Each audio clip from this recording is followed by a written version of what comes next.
5-6টা union দিয়া আর একটা উপজেলা সৃষ্টি করার জন্য আমি উদারতভাবে আহ্বান জানাই।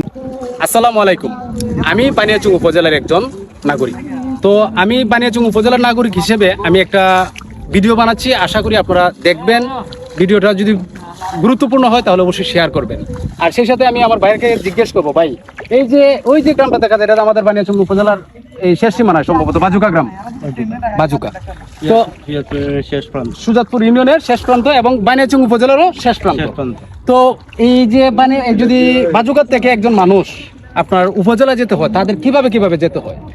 আসলে সত্যিকারে বিষয়টা আসলে দুঃখজনক, যেখানে সারা দেশের উন্নয়ন হইতেছে কম বেশি, আমরা আসলে বঞ্চিত। পার্টি এলাকার মানুষ আমরা বঞ্চিত।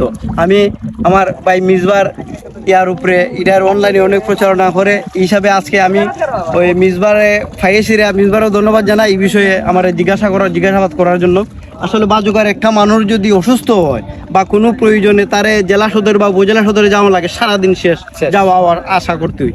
আমি আসলে দাবি করব বর্তমান সরকারের কাছে, বর্তমান এমপির কাছে, আমরার বানিয়াচং থানাটা, বানিয়াচং উপজেলাটা অনেক বড়, 15টা ইউনিয়ন, এটা অনেক বড়।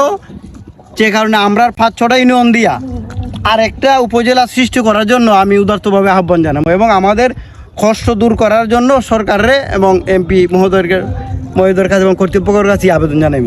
আর আমরা যে পানি রাস্তার মধ্যে আমরা আসা যাওয়াটা খুব কঠিন হয়ে গেছে। আগে একদিন ছিল আমরা বাপদা করে নৌকায় চলাচল করতে, এখন যেহেতু নৌকা নাই এই জন্য আমরা গাড়িতে চলাচল করতে হইব, এই জন্য এইগুলো আবুরা করতে হইব।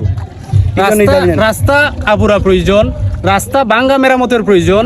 এটা শুধু দক্ষিণ বানিয়াচং কেন, এর মূল কারণ হচ্ছে বানিয়াচং উপজেলাটা অনেক বড়, 15টি ইউনিয়ন নিয়ে সুবিশাল একটি এই এরিয়া।